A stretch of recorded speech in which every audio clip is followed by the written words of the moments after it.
E aí, turma? Vocês já pararam para pensar o que uma cebola tem a ver com concreto armado? Você não faz ideia? Então bora, que no vídeo de hoje eu vou contar essa história.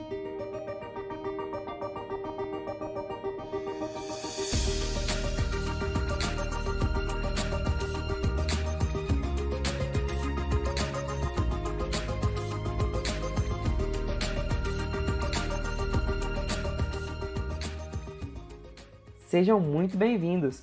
Nessa primeira parte do seminário, vamos discutir sobre diagramas e ábacos de interação para o dimensionamento de pilares de concreto armado. Em linhas gerais, os diagramas de interação são constituídos por superfícies tridimensionais formadas por pontos que possuem coordenadas cartesianas atribuídas aos esforços normais e momentos nas direções x e y. Isso quer dizer que um dos pontos que constitui a superfície que está localizada bem aqui está relacionado a um pilar de concreto armado, submetido a esforços normais e a momentos nas direções x e y. Esse tipo de pilar será tratado pelo meu grande amigo João Vitor, na parte 2 desse seminário. Outra maneira comum de representar os diagramas de interação é a maneira bidimensional, obtida através dos planos horizontais e verticais dessa superfície tridimensional que constitui o diagrama de interação. O plano vertical ele é obtido através de um ângulo alfa da linha neutra do pilar em questão. Já o plano horizontal é obtido através do esforço normal, o qual aquele pilar está submetido. Vale destacar também que os pontos que compõem a superfície tridimensional do diagrama de interação estão localizados de maneira distribuída nos domínios de deformação citados pela norma NBR 6118. Domínios de deformação? Turma, uma coisa eu afirmo. Se vocês conseguirem entender sobre cada um dos domínios de deformação, vocês entendem qualquer coisa no concreto armado. Brincadeiras à parte, por mais que pareça um bicho de 7 cabeças, esse assunto nem é tão complicado assim. Bora dar uma olhadinha na norma? Ao consultar a norma 6118 de 2014, basta localizar a página 122 e a figura 17.1. Essa figura servirá como base para o entendimento dos domínios de deformação nesse seminário. Com nossa figura em mãos à obra, o mais importante é entender que essa figura nos dá diversas informações. A primeira que eu gostaria de destacar é a divisão de quando a peça está sofrendo alongamento e de quando a peça está sofrendo encurtamento. Essa divisão, lá na figura, ela é realizada por uma linha vertical, que eu vou destacar em amarelo. Isso quer dizer que os pontos à esquerda da linha amarela significam que aquela seção está sofrendo alongamento, e os pontos à direita da linha amarela significam que aquela seção está sofrendo encurtamento. Essa é uma informação bem importante. E antes que eu me esqueça, a parcela da seção que está submetida ao alongamento está submetida a esforços de tração. Já a parcela submetida a encurtamento, esforços de compressão. Em mais uma etapa de análise da nossa figura, vamos destacar em verde quais são os números que representam quais são as áreas de cada um dos domínios de deformação. Logo, vocês vão ver em destaque os números 1, 2, 3, 4, 4A e 5, o que indica que nós temos 6 domínios de deformação ao total. Show! Agora que a gente entendeu um pouquinho sobre a nossa figura, vamos conversar um pouco sobre cada um dos domínios de deformação. Para me ajudar, eu vou trazer aqui uma seção para que a gente discuta de maneira detalhada cada um dos domínios de deformação e suas implicações para a seção em estudo. O domínio de deformação 1, segundo a NBR 6118, possui a seção completamente inserida na parcela de alongamento, de acordo com a divisão vertical que realizamos em nossa figura. E isso implica que, nesse domínio, no domínio 1, o limite da linha neutra está em um ponto fora da seção. Logo, a seção está completamente tracionada e a ruína desse tipo de elemento ela ocorre pela deformação plástica excessiva da armadura mais tracionada. Nesse caso, o estado limite último ele está caracterizado pela deformação 10 por 1000, como a gente pode ver aqui na figura. Um exemplo prático bem legal de estruturas que estão no domínio de deformação 1, na prática, são os tirantes da cidade administrativa, em Minas Gerais. O fator primordial para que uma seção transversal esteja localizada em um dos domínios de deformação é a posição da sua linha neutra, visto que esta irá definir qual é a parcela submetida a esforços de tração e qual é a parcela submetida a esforços de compressão. Logo, para passar para o domínio 2, basta que a gente altere a posição da linha neutra.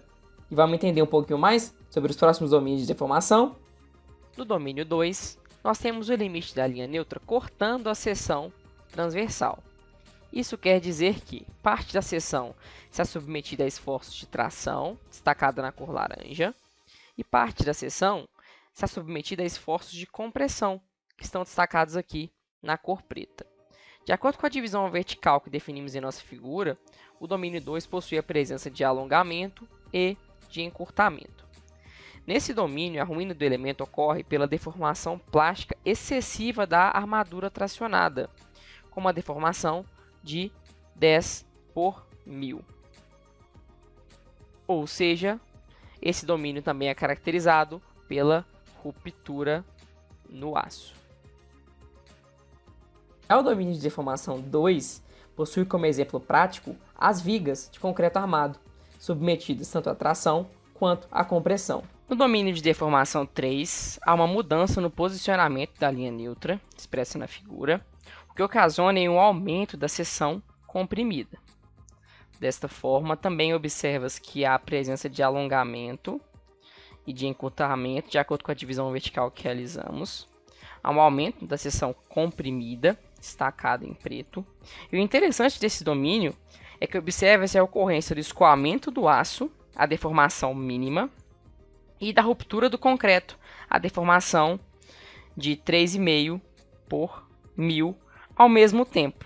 Então, nós temos o escoamento do aço e a ruptura do concreto. O domínio 3, que a gente acabou de ver agora, possui como exemplo as vigas subarmadas, consideradas o dimensionamento mais econômico para as vigas de concreto armado.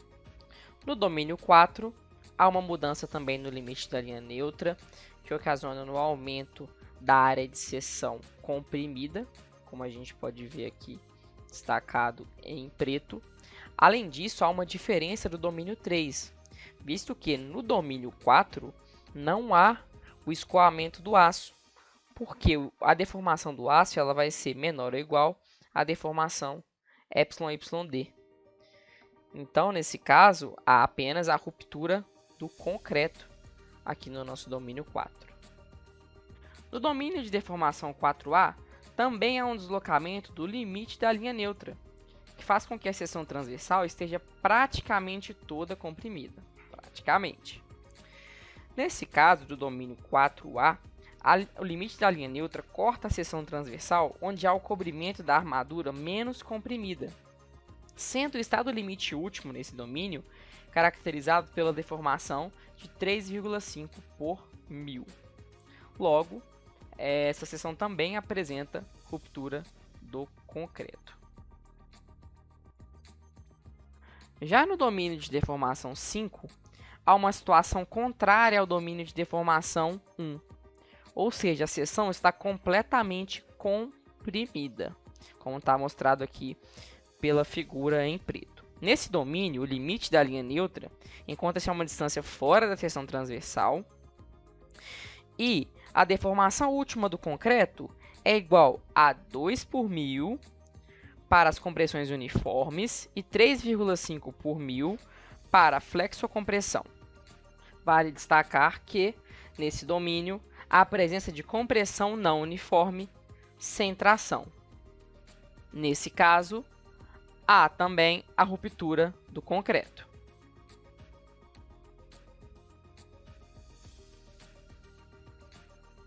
O exemplo prático de estruturas no domínio 4 e 5 são os pilares de concreto armado.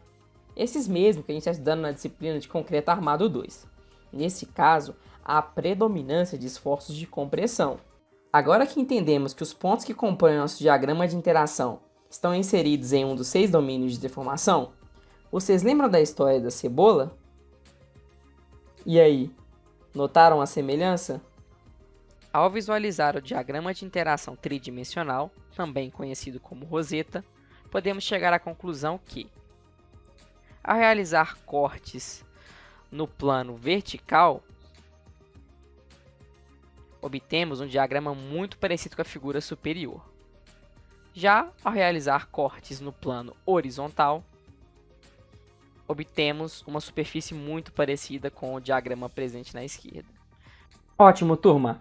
Agora que entendemos o que é um diagrama de interação e as principais características, vamos discutir um pouco como é que funciona a leitura e a interpretação de um diagrama de interação. Essa interpretação ela se assemelha muito com o gráfico do critério de von Mises. Vocês estão vendo aqui à esquerda.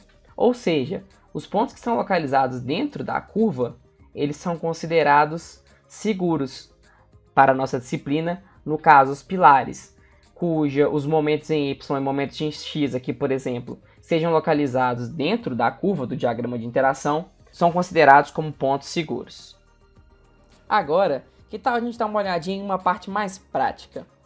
Vamos avaliar um dos pilares do livro Curso Básico de Concreto Armado, utilizando diagramas de interação? Para essa avaliação, vamos utilizar o software desenvolvido pelo professor Antônio Ribeiro de Oliveira Neto, em sua dissertação de mestrado. Bora dar uma olhada?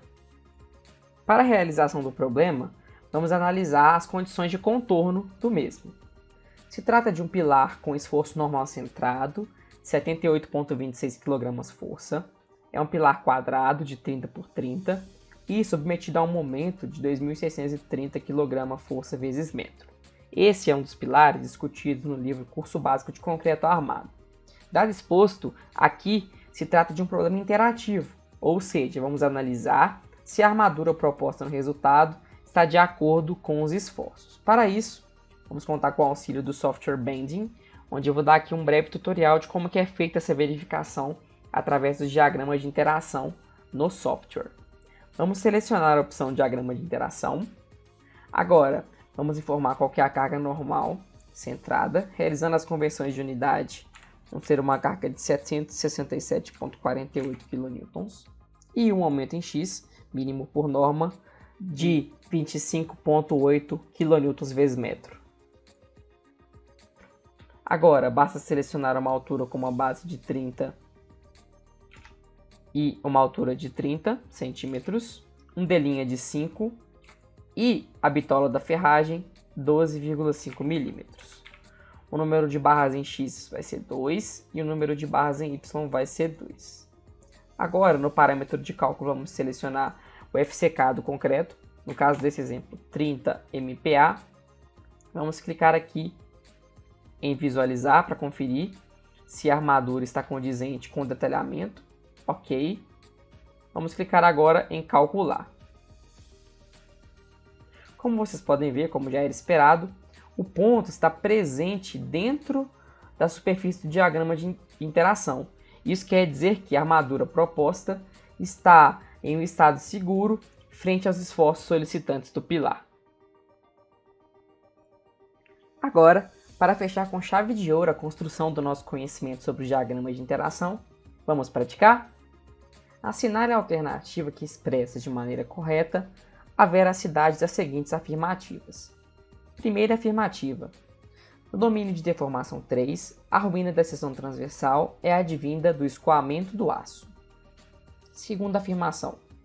Os pontos que compõem os diagramas de interação estão distribuídos nos domínios de deformação da norma NBR 6118.